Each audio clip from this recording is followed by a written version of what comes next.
Hello, friends. It is Brandon Warren, and we are here with another Locked On Twins short.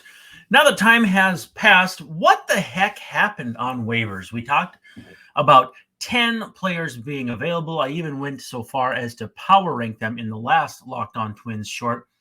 And so basically, at this point, teams would put guys on waivers. The team that claimed them would assume the contract, and basically, if the player's not claimed, they stay with the team or whatever. They could be released, all of that. But again, 10 players available. This is unprecedented because I've never seen anything like it. It used to be the waiver trade deadline. Now it was just I remember one time where it was a really big deal that I think it was the White Sox claimed Alex Rios from the Blue Jays, if I'm not mistaken. But this was the Angels kind of going rogue and basically the rest of, I guess, a couple other teams following suit. But with our power rankings, Carlos Carrasco was 10th.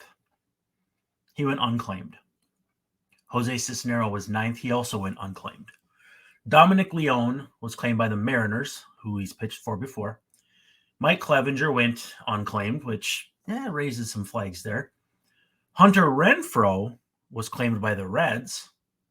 Randall Grichuk went unclaimed. And I do have a friend who has been kind of trying to crunch the numbers and thinks that the fact that Grichuk didn't clear means that the Angels didn't actually reset their luxury tax. I haven't heard on that for sure, but if I do, I will make sure to bring it up.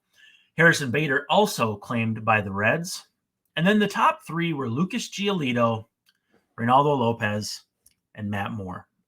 And if you're here now, I think odds are pretty good that you know that all three of those guys were claimed by the Cleveland Guardians. And the way the news came out was kind of funny. It was actually it dropped first that they had claimed Giolito and Lopez, who have actually been traded or moved off teams at the exact same time for their entire careers. They were traded from the Nationals in the Adam Eaton trade. They were traded from the White Sox just at this deadline, and now headed to the Guardians with both about to hit free agency. So it'd be kind of fun to see if they land in the same place. But yeah, so basically a Guardians team that, for all intents and purposes, waved the white flag or more or less surrendered at the deadline. They land three guys basically for free. You had to shell out a bit of cash for them, which is never a guarantee with the Guards. And we'll dive into it.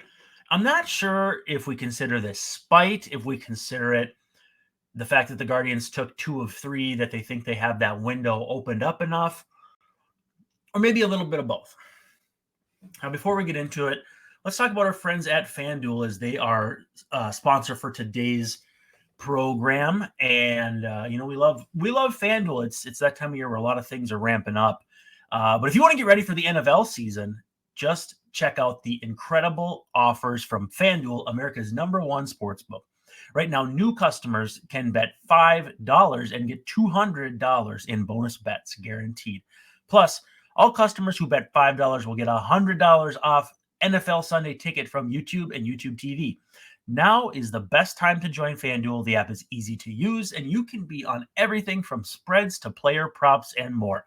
So visit FanDuel.com/lockedon and kick off the NFL season with an offer you won't want to miss. FanDuel, official partner of the NFL. So basically, to explain the waiver process, it's reversed by order of reverse standings. Sorry, easy for me to say. But the wrinkle that was in it was that one team could, in theory, claim all 10. If the A's wanted to be jerks, they could have done that. If any other team that was not close to contention, Royals, wanted to. And so as we went over, the order was A's, Royals, Rockies, White Sox, Cardinals, Tigers, Pirates, Mets, Nationals, Padres. Now we're starting to kind of get closer to teams in contention. Then the Angels, Guardians, Yankees, Marlins, Reds, Diamondbacks, Twins, so on and so forth. We don't really care about who's behind the Twins for this exercise. So Guardians at 12 claim the top 3 guys on my power ranking. The Marlins were reportedly active, but landed nobody. The Reds were very obviously active, added a couple of right-handed bats. Diamondbacks also, though, come up miss. They come up empty. So basically, since the Twins and Diamondbacks had the same winning percentage, the Twins would win the tiebreaker claim for the AL players, and then the NL players, the Diamondbacks would win for. So in this instance, the top 3 who I had listed were all AL players.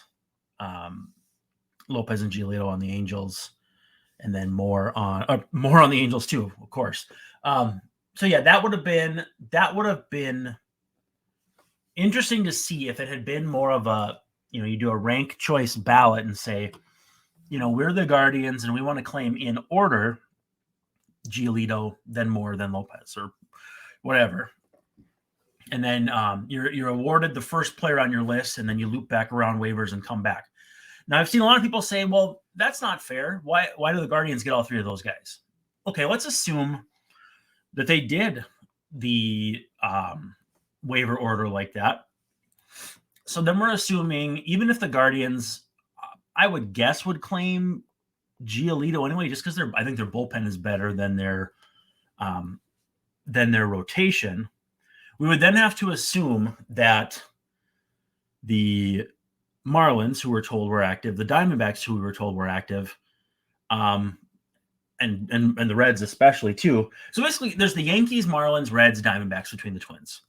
If the Guardians get their first guy, and let's say it's Giolito, then they get dropped to the back. Now we have to assume then that those next 4 teams would not have had Lopez or would not have had Matt Moore on their list ahead of the Twins. So I think the odds of the Twins actually getting any of those guys was minute.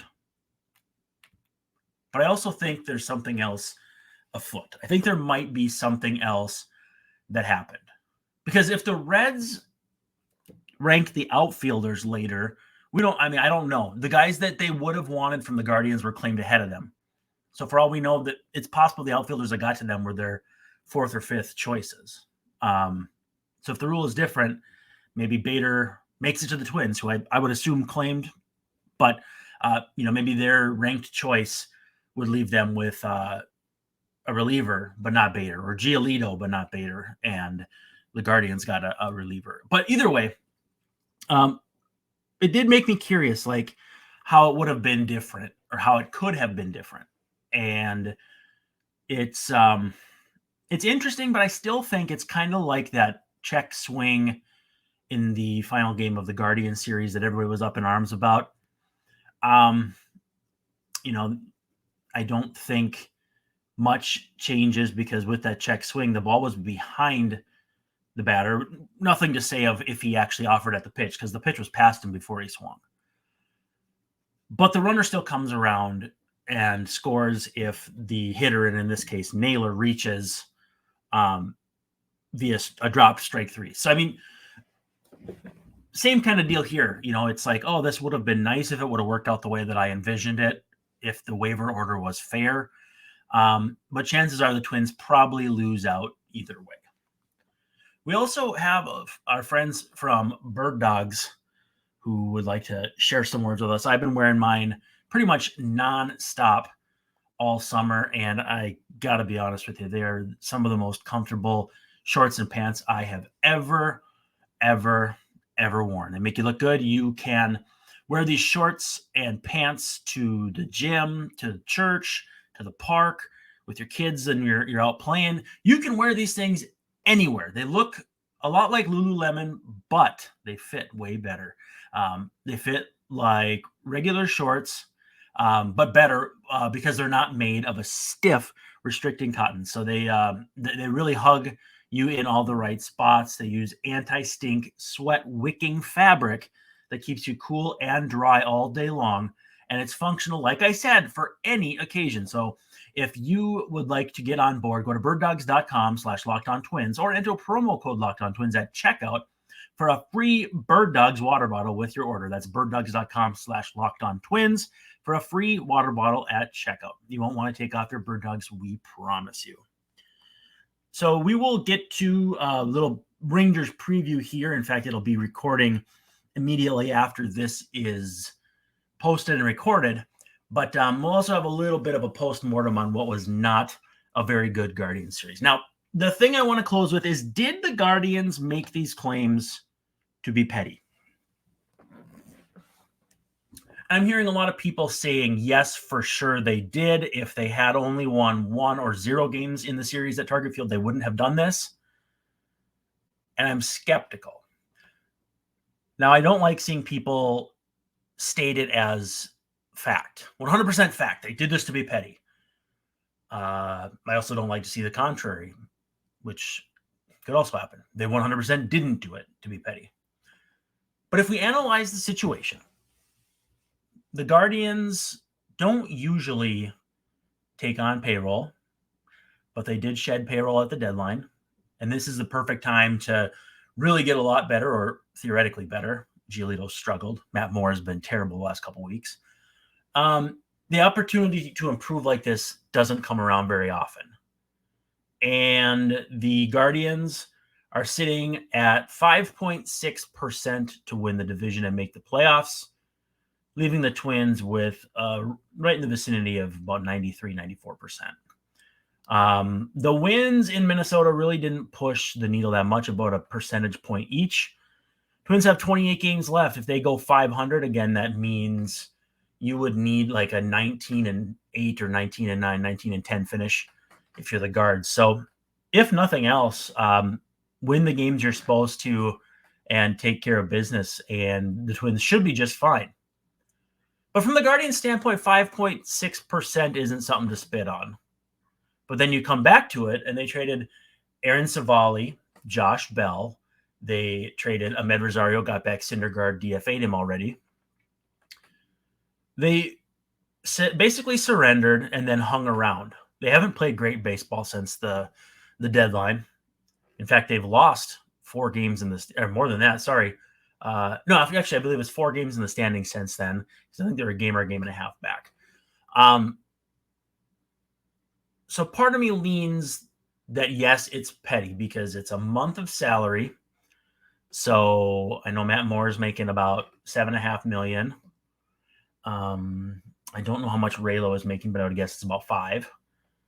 And Giolito's making a pretty nice chunk of money. But I mean, I'm sure it comes down to about 3, 4, 5.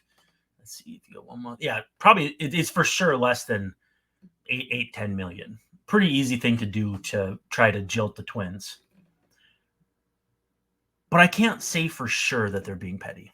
Do I think they're being petty? Yes, I absolutely do. But yeah, you know what? I am going to say I think they're being petty. I'm not going to claim they 100% are.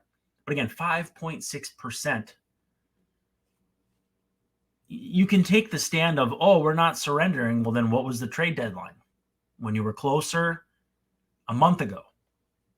Doesn't really add up. I don't know.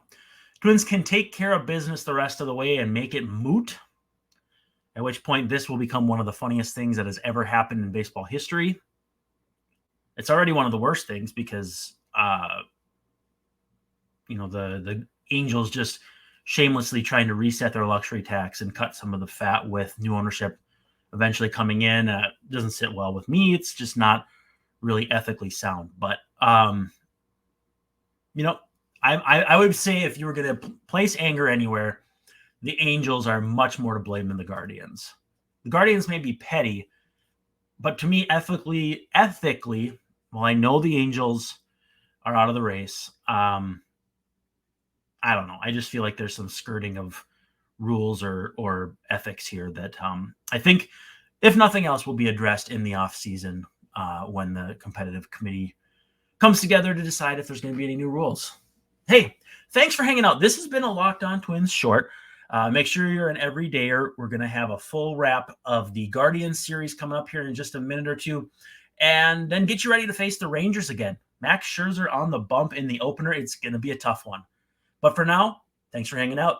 This is Locked On Twins.